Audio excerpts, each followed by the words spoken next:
Hello everyone, कैसे हो आप सभी। आई होप आप सभी अच्छे होंगे। आज का हमारा टॉपिक ऑफ डिस्कशन है आर्टिकल 85, जिसमें पावर एंड ड्यूटीज़ बताए गए हैं ऑफ प्रेसिडेंट। दोस्तों, इससे प्रीवियस मैंने 3 वीडियोस बनाए हैं जिसमें मैंने प्रेसिडेंट से रिलेटेड काफ़ी सारे टॉपिक्स को डिस्कस किया है। अगर आपने अभी तक उन वीडियोस को नहीं देखा है तो जाकर एक बार ज़रूर देख लीजिएगा। दोस्तों, आइए शुरू करते हैं आज का हमारा लेक्चर। दोस्तों, आर्टिकल 85 क्या है दोस्तों। मैंने पहले भी अपने लेक्चर्स में कहा है कि आप आर्टिकल को रटने पे ध्यान मत दीजिएगा, क्योंकि ये यूपीएससी प्रीलिम्स की एग्ज़ाम है। यहाँ पे आपको रटने से काम नहीं चलेगा। आप आर्टिकल 85 रट रहे हो, इसका कोई फ़ायदा नहीं है दोस्तों। आपको सिर्फ कॉन्सेप्ट पे ध्यान देना है कि कौन सा आर्टिकल्स क्या कहते हैं, उसके रिगार्डिंग आपको सारी बातें अच्छे से समझनी चाहिए। लाइन बाय लाइन हर चीज़ आपको पता होना चाहिए। यहाँ पे जो रटने वाला काम है दोस्तों, ये वैसे एग्ज़ाम नहीं है जिसे आप रट करके एकदम पास कर जाओगे। तो ये बात को हमेशा माइंड में रखना। मैंने अपने प्रीवियस वीडियोस में भी ये सारे सजेशंस आपको दे दिए थे। स्टार्ट करते हैं आज का हमारा लेक्चर। आर्टिकल 85 क्या कहते हैं कि article 85 of the Indian constitution governs the sessions of parliament, यानी कि कैसे पार्लियामेंट को के सेशंस गवर्न होंगे। बहुत सारी चीज़ होते हैं दोस्तों, कैसे इसको डिसॉल्व कर सकते हैं, कैसे इसको प्रोरोग कर सकते हैं। प्रोरोग क्या होते हैं इसके बारे में भी हम समझेंगे। इससे राष्ट्रपति के पास क्या है, पावर होते हैं समॉन करने का। ये समॉन क्या होता है, ये प्रोरोगेशन क्या होता है, ये एडजर्नमेंट क्या होता है, इन सभी के बारे में दोस्तों हम इस वीडियो में समझने वाले हैं। दोस्तों, हमारा नेक्स्ट पॉइंट क्या है, the president can call the house of parliament to meet at any time and place, यानी राष्ट्रपति जी क्या कर सकते हैं, हाउस ऑफ पार्लियामेंट को कॉल कर सकते हैं to meet at any time, किसी भी जगह पे और किसी भी समय पे। ठीक है दोस्तों। हमारा नेक्स्ट पॉइंट क्या है, द प्रेसिडेंट कैन प्रोरोग और डिसॉल्व इधर हाउस, यानी कि वो डिसॉल्व भी कर सकते हैं या प्रोरोग। दोस्तों, डिसॉल्व कहने का मतलब यही ना हुआ कि एक तरीके से जो ऑफिशियल टर्म होता है, पार्लियामेंट एंड हो जाते हैं तो एंड करना वो है डिसॉल्व करना। बट यहाँ पे दोस्तों कह रहे हैं कि राष्ट्रपति डिसॉल्व तो कर ही सकते हैं, लोकसभा को भी या तो राज्यसभा को भी, है ना, दोनों को कर सकते हैं। और साथ ही साथ यहाँ पे कहा गया है दोस्तों कि प्रोरोग भी कर सकते हैं। अच्छा, प्रोरोग कहने का मतलब क्या है, क्या यहाँ पे पार्लियामेंट के ख़त्म करने की बात कही गई है? नहीं, यहाँ पे जो सेशन है दोस्तों उसको कहते हैं कि डिसकंटिन्यू किया जा सकता है। इसे हम बोलते हैं, क्या बोलते हैं, प्रोरोग बोलते हैं। Discontinue a session of a parliament, यानी कि डिसॉल्व करने की बात नहीं की गई है, सिर्फ डिसकंटिन्यू करने की बात की गई है। तो इसे हम क्या बोलते हैं दोस्तों, प्रोरोग बोलते हैं। तो राष्ट्रपति के पास ये पावर होते हैं कि वो डिसॉल्व भी कर सकते हैं, प्रोरोग भी कर सकते हैं, इधर हाउस यानी किसी भी हाउस को, है ना। नेक्स्ट क्या है हमारा, the house of parliament must meet at least twice year. दोस्तों, ये जो है यूपीएससी प्रीलिम्स में क्वेश्चन आ चुके हैं कि हाउस ऑफ पार्लियामेंट कितनी बार मिल सकते हैं। तो हाउस ऑफ पार्लियामेंट एक साल में एटलीस्ट मतलब क्या होता है, लिस्ट मतलब होता है 2 बार मिलने ही मिलने हैं। अगर 3 बार मिल लेंगे तो कोई बात नहीं है, लेकिन एटलीस्ट इतना तो होना ही होना चाहिए। ठीक है दोस्तों। एक जगह सवाल भी आया था, क्या मस्ट है कि 1 साल में 2 बार मिलने चाहिए। तो दोस्तों ये मस्ट है, ये शब्द पे ध्यान दीजिएगा। यहाँ क्या लिखा हुआ है कि मस्ट है कि मीटिंग कितने होने चाहिए, 1 साल में 2 बार होने चाहिए, उससे कम का बिल्कुल भी चांस नहीं है। ठीक है दोस्तों, बढ़ते हैं नेक्स्ट पॉइंट की तरफ। दोस्तों, हमारा नेक्स्ट पॉइंट क्या है कि जो लास्ट सिटिंग, मतलब जैसे पहला सेशन है दोस्तों, पहला सेशन का जो एकदम लास्ट सिटिंग हुई है और फिर नेक्स्ट सेशन जब भी होगा उसका पहला सिटिंग, उनके बीच जो गैप होना चाहिए वो 6 मंथ से ज़्यादा नहीं होना चाहिए। यानी कि गैप कितना होना चाहिए दोस्तों, 6 मंथ्स ही होना चाहिए, इससे ज़्यादा का गैप नहीं होना चाहिए। अगर कोई सवाल पूछे कि last sitting of one session और सेकेंड सेशन का पहला सीटिंग, दोनों के बीच का अंतर 6 महीने से ज़्यादा नहीं होना चाहिए। अच्छा दोस्तों, देखिए 12 महीने होते हैं ना, तो अगर हम लोग 6 महीने का गैप का ध्यान रखेंगे तो कम से कम 2 बार मीटिंग्स हो ही जाने चाहिए, है ना। तो एटलीस्ट वहाँ पे लिखा था कि एटलीस्ट 2 बार हो जाने चाहिए, 6 महीने के गैप से ज़्यादा नहीं होना चाहिए। तो समझ गए होंगे दोस्तों इसका मतलब। हमारा नेक्स्ट पॉइंट क्या है, it ensures that parliament operates smoothly and maintains a balance of power. Parliament कैसे चले, स्मूथली चले और मेंटेन करे किसको, बैलेंस ऑफ पावर को। It gives the president the power to check and balance, and democratic system को क्या करते हैं, चेक एंड बैलेंस भी करते हैं, कौन, राष्ट्रपति जी। एंड साथ ही साथ it prevent the misuse of power by the president. बढ़ते हैं हम नेक्स्ट आर्टिकल की तरफ। दोस्तों आपके मन में ये भी आ रहा होगा कि अगर मान लेते हैं हाउस डिसॉल्व हो जाते हैं, कंप्लीट टर्म पूरे नहीं हुए और उससे पहले डिसॉल्व हो जाते हैं, तो दोस्तों अगर कंप्लीट टर्म पूरे नहीं हुए हैं और डिसॉल्व हो गए तब क्या होगा? In this case fresh general elections will have to take place और अपॉइंटमेंट होंगे new members to the house, है ना। तो दोस्तों समॉन करने का, प्रोरोग करने का, डिसॉल्व करने का किसके पास पावर है? राष्ट्रपति जी के पास पावर है। ठीक है दोस्तों, हमारा नेक्स्ट आर्टिकल है 85(2)(a)। इसी में है कि आर्टिकल 85(2)(a) किसे डील करते हैं? प्रोरोगेशन से करते हैं, यानी कि when a session and without dissolving parliament, मतलब डिसॉल्व नहीं हुए हैं लेकिन सेशन को एंड कर दिया गया है ना। 85(2)(b) में डिसॉल्यूशन की बात की गई है, which is when the Lok Sabha is permanently terminate, यानी कि यहाँ पे जो लोकसभा है वो परमानेंटली टर्मिनेट हो चुके हैं। क्या हो चुके हैं? टर्मिनेट हो गए हैं। तो यहाँ पे क्या हो गया?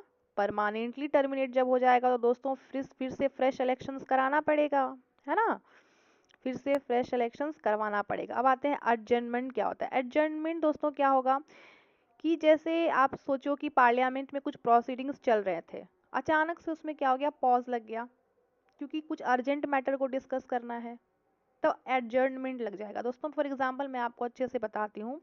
जैसे मान लेते हैं आप पढ़ाई कर रहे हो, आपको कुछ काम आ गया और आप क्या गए? 4 घंटे के लिए बाहर चले गए। कुछ समय के लिए आप बाहर चले गए, यानी कि आपने पढ़ाई में पॉज कर दिया क्योंकि आपको कुछ और काम थे, अर्जेंट कुछ काम थे। ऐसे ही समझिए दोस्तों, बस समझाने के पर्पज से मैं बोल रही हूँ। एडजर्नमेंट में ऐसा नहीं है कि पार्लियामेंट खत्म हो गया, इसका बस ये मतलब है कि हम मीटिंग को क्षणिक देर के लिए क्या किए हैं? स्टॉप कर दिए हैं, शॉर्ट पीरियड ऑफ टाइम के लिए, और उसको हम फिर से स्टार्ट करेंगे, है ना। यानी to stop a meeting for a short time and start it again later, मतलब बाद में हम इसे स्टार्ट करेंगे, बट फिलहाल के लिए हम क्या कर रहे हैं? इसको क्या कर रहे हैं? प्रोसीडिंग्स में पॉज लगा रहे हैं। ठीक है, और स्पीकर ऑफ द हाउस जो होते हैं उनके पास अथॉरिटी है कि वो पार्लियामेंट को एडजर्न कर सकते हैं। तो दोस्तों देख रहे हैं डिफरेंसेस। प्रोरोग करने का अधिकार, डिसॉल्व करने का, समॉन करने का अधिकार किसको है? राष्ट्रपति जी को है, लेकिन यहाँ पे है एडजर्नमेंट। एडजर्नमेंट करने का अधिकार किसके पास है? Speaker of the house has the authority to adjourn parliament. ठीक है दोस्तों, यहाँ तक क्लियर हो गया सब कुछ, कहानी क्या है। आप दोस्तों डिफरेंसेस भी समझिए, एडजर्नमेंट क्या है, डिसॉल्यूशन क्या है ना। उसके अलावा प्रोरोग हमने बात किया, इसमें सेशन को क्या किया जाता है? डिसकंटिन्यू किया जाता है, डिसॉल्व करने की बात नहीं की जाती है।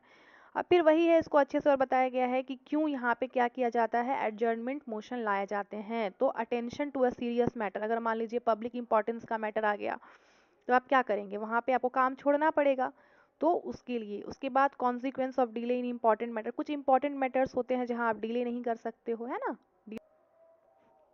दोस्तों मैं अभी बोल दूं कि आपका पढ़ना बहुत ज़रूरी है क्योंकि आपके एग्ज़ाम्स आने वाले हैं। ठीक है, तो आप सभी मेरा बात मानोगे। लेकिन एक बात सोचो कि अगर मान लेते हैं कि अचानक से आपकी तबीयत क्या हो जाती है? ख़राब हो जाती है, और आपको आपके पेरेंट्स बोलते हैं कि बेटा अभी पढ़ाई छोड़ दे, चल डॉक्टर के पास चल, पहले तुझे दिखवा देता हूँ। तो क्या आप नहीं जाएंगे? आप क्या बोलेंगे? नहीं नहीं नहीं, मेरा पढ़ाई इंपॉर्टेंट है क्योंकि मेरे एग्जाम आने वाले हैं, ऐसा बोलोगे क्या? नहीं, ऐसा आप नहीं बोलोगे, क्योंकि आपका बहुत ज़्यादा क्या आ गया है? इंपॉर्टेंट मैटर आ गया है ना, सीरियस मैटर आ गया है, उसको आपको अटेंशन देना पड़ेगा। नहीं तो आप तबीयत खराब रहेंगे तो आप वैसे भी नहीं पढ़ पाएंगे ना। तो सिंपली समझने की कोशिश कीजिए, कभी ऐसे पब्लिक इंपॉर्टेंस के मैटर हो जाते हैं जो काफ़ी सीरियस होते हैं और वहाँ पे ध्यान देना ही पड़ता है। तो जो चल रहे हैं ना मीटिंग, उसको रोकना पड़ता है कुछ देर के लिए, कुछ समय के लिए, है ना, शॉर्ट पीरियड ऑफ टाइम के लिए, बाद में उसको फिर से शुरू करेंगे, है ना। तो बस यही बात होती है एडजर्नमेंट में। ठीक है ना दोस्तों, हमारा नेक्स्ट पॉइंट क्या है? To discuss a matter what is too urgent to be addressed with a motion, यानी कि कोई ऐसा मैटर जो कि काफ़ी ज़्यादा अर्जेंट है जिसे एड्रेस करना पड़ेगा विद अ मोशन या फिर विद अ रेजोल्यूशन। तो इस कंडीशन में क्या करना पड़ेगा दोस्तों? लाना पड़ेगा एडजर्नमेंट, और speaker of the house grants permission for the adjournment motion. कौन ग्रांट करते हैं? स्पीकर। ये भी ध्यान रखिएगा दोस्तों। ये house normal business is set aside to discuss the urgent matter, यानी कि जो हाउस के नॉर्मल बिजनेस होते हैं उसको साइड किया जाता है और अर्जेंट मैटर को डिस्कस किया जाता है। ठीक है दोस्तों, a new time and date are set to discuss the matter, यानी कि एक नया टाइम और जो है डेट उसको सेट किया जाता है मैटर को डिस्कस करने के लिए। ठीक है ना, टू डिस्कस द मैटर। अब यहाँ पे एक और टर्म है दोस्तों, एडजर्नमेंट साइन डाई। ये क्या होता है? एडजर्नमेंट साइन डाई दोस्तों राष्ट्रपति जी क्या कर सकते हैं, एडजर्न कर सकते हैं हाउस को, साइन डाइन मतलब क्या है कि एडजर्न किए जाते हैं बट इनडेफिनिट पीरियड के लिए। इनडेफिनिट मतलब अनंत काल। नेक्स्ट डेट कब असेंबल करना है, अपीयर करना है, वो अनाउंस नहीं किए गए हैं। तो ये हो गए एडजर्नमेंट साइन डाइन, है ना। When a session is adjourn without setting a date, यानी कि आपने सेशन तो कहा, आपने कहा कि सेशन अभी नहीं करेंगे, क्यों नहीं करेंगे, अभी हो गए हैं सेशन एडजर्न, क्योंकि अभी दूसरा काम है भाई, वो अर्जेंट है, ये इसको छोड़ो, इसको गोली मारो, है ना। सेशन को एडजर्न कर दिया, लेकिन आपने डेट कहाँ बताया कि नेक्स्ट जो मीटिंग होनी है वो कब होगी, हमें तो डेट पता ही नहीं है। तो बिना डेट बताए, बिना डेट सेट किए हुए आपने बताया ही नहीं कब करना है, और सेशन को आपने क्या कर दिया है दोस्तों, एडजर्न कर दिया है, तो इसका मतलब है एडजर्नमेंट साइन डाइन। आ गया समझ में सबको दोस्तों। बढ़ते हैं नेक्स्ट, आर्टिकल 108। क्या है आर्टिकल 108 दोस्तों? आर्टिकल 108 बताते हैं किसके बारे में, ज्वाइंट सीटिंग के बारे में। किसके बारे में? ज्वाइंट सीटिंग के बारे में। दोस्तों ज्वाइंट सीटिंग से भी रिलेटेड एक क्वेश्चन जो है यूपीएससी प्रीलिम्स में पूछे गए हैं इस सब्जेक्ट में, पॉलिटी सब्जेक्ट में। इसमें कहते हैं कि ज्वाइंट सीटिंग करना है किसका, किसका करना है, joint sitting of the parliament, यानी पार्लियामेंट का। Joint sitting is called when the two house of parliament, the Lok Sabha and the Rajya Sabha are unable to pass a bill. दोस्तों एक बिल आया हुआ है और उस बिल को पास करना है किनके द्वारा, इसमें लोकसभा भी है, राज्यसभा भी है, लेकिन लोकसभा ने पास कर दिए, राज्यसभा ने नहीं किए, राज्यसभा ने कर दिए, लोकसभा ने नहीं किए। अब ये बहुत अजीब परिस्थिति हो जाती है दोस्तों। जैसे मान लीजिए क्या है कि दो दोस्त हैं, है ना, टू फ्रेंड्स हैं, एक एक क्या कह रहे हैं, किसी बात पे अग्री कर रहे हैं, एक किसी बात पे अग्री नहीं कर रहे हैं, है ना। तो उनके बीच क्या हो जाते हैं, कॉन्फ्लिक्ट हो जाते हैं। फिर उनके टीचर आते हैं और वो क्या करते हैं, उस कॉन्फ्लिक्ट को सॉल्व करवाते हैं, है ना। तो इसी तरीके से दोस्तों जब लोकसभा और राज्यसभा के बीच में क्या हो जाए, डिसएग्रीमेंट हो जाए, लोकसभा हाँ कहे, राज्यसभा ना कहे बिल पे, या राज्यसभा हाँ कहे, लोकसभा ना कहे बिल पे, अभी भी पास कैसे होगा, अटक गए ना, लॉक हो गए। तो अब इस लॉक को कैसे खत्म करें, ताला कैसे तोड़ें, है ना। तो इसके लिए हमें क्या करना पड़ेगा, ज्वाइंट सिटिंग बुलाना पड़ेगा। और जब दो हाउसेस ऑफ पार्लियामेंट यानी लोकसभा और राज्यसभा के मत एक जैसे नहीं होते हैं, बिल पास नहीं करते हैं, तब ऐसा करना पड़ता है राष्ट्रपति जी को, है ना। तो नेक्स्ट लाइन में वही डिस्कस किया गया है ना। When can a joint sitting be called, the other house reject the bill, यानी कि रिजेक्शन हो गया है किसके द्वारा, दूसरे हाउस के द्वारा, एक ने हाँ एक ने ना कह दिया।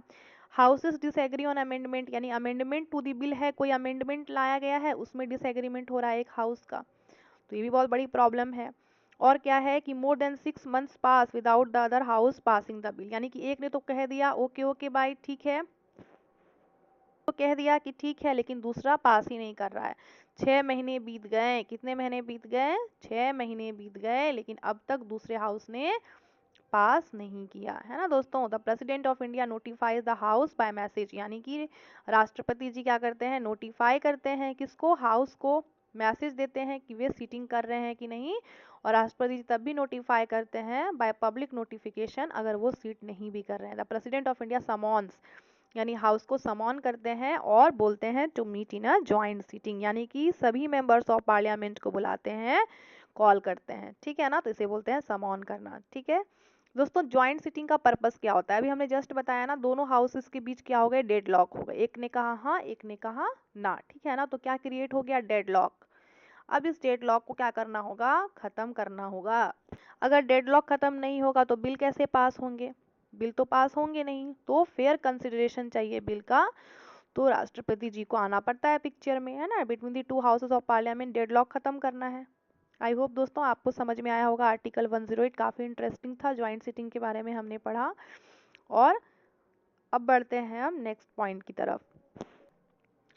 दोस्तों आर्टिकल 87 क्या है, article 87 of the Indian constitution regulate the president special address, यानी कि स्पेशल एड्रेस होते हैं, है ना। स्पेशल एड्रेस किसके, प्रेसिडेंट के, to the parliament. It state that the president must address both houses of parliament, यानी कि दोनों हाउसेस ऑफ पार्लियामेंट को टुगेदर एड्रेस करें इन सर्टेन सर्कमस्टांसेस। कौन कौन से सर्कमस्टांसेस हैं जहाँ पे एड्रेस करने की बात की गई है, कब, कौन कौन से स्पेशल हैं, तो president addresses parliament at the beginning, यानी कि दोस्तों पहला सेशन जब होता है एकदम शुरुआत में राष्ट्रपति जी एड्रेस करते हैं किसको, पार्लियामेंट में। हर साल ऐसा होता है क्या दोस्तों, yes every year, each year ऐसा होता है। यानी कि जैसे ही फर्स्ट सेशन होंगे उसके बिगिनिंग में एड्रेस करेंगे, ठीक है ना दोस्तों। हमारा नेक्स्ट पॉइंट क्या है, president addresses parliament after each general election, यानी हर एक जनरल इलेक्शन के बाद भी राष्ट्रपति जी क्या करेंगे, पार्लियामेंट को एड्रेस करेंगे after each general election to the house of the people. Okay, यानी हमने क्या देखा, फर्स्ट सेशन से भी पहले और दूसरा हर एक जनरल इलेक्शन होने के बाद भी। कौन करेगा दोस्तों, दोनों में याद रखिएगा, राष्ट्रपति राष्ट्रपति जी करेंगे, ठीक है ना। The president informs parliament of the sessions for the summons, राष्ट्रपति जी इन्फॉर्म करते हैं किसको, पार्लियामेंट को, कि क्या रीजंस है समन्स का, ठीक है ना। President highlights the government policy, राष्ट्रपति जी बताते हैं गवर्नमेंट के पॉलिसी प्रायोरिटीज क्या हैं, प्लान्स क्या हैं आने वाले साल के लिए। रूल्स बनाए जाते हैं ताकि क्या किया जाए, रेगुलेट किया जा सके। किसको रेगुलेट करना है दोस्तों, procedure for allotting time for discussion of the matters raised in the president address, यानी कि जब प्रेसिडेंट जी एड्रेस करेंगे तो जो जो मैटर्स रेज करेंगे उन मैटर्स का क्या करना है, डिस्कशन डिस्कशन। तो दोस्तों आई होप कि आपको सारे कॉन्सेप्ट अच्छे समझ में आए होंगे। एडजर्नमेंट क्या है, समॉन क्या है, प्रोरोग क्या है, इसके अलावा आर्टिकल 85, आर्टिकल 108, ये सब भी अच्छे से समझ में आया होगा दोस्तों। आने वाले वीडियोस में हम काफ़ी कुछ डिस्कस करने वाले हैं राष्ट्रपति जी के बारे में। अभी ये टॉपिक ख़त्म नहीं हुआ है दोस्तों, अभी 2-3 वीडियोस और हम डिस्कस करेंगे प्रेसिडेंट के बारे में। अगर आपको मेरा पढ़ाना समझ आता है तो एक लाइक ज़रूर करिएगा दोस्तों, और मेरे चैनल को भी सब्सक्राइब कर लीजिएगा। मिलते हैं नेक्स्ट वीडियो में नए टॉपिक के साथ, तब तक अपना ध्यान रखिएगा, धन्यवाद।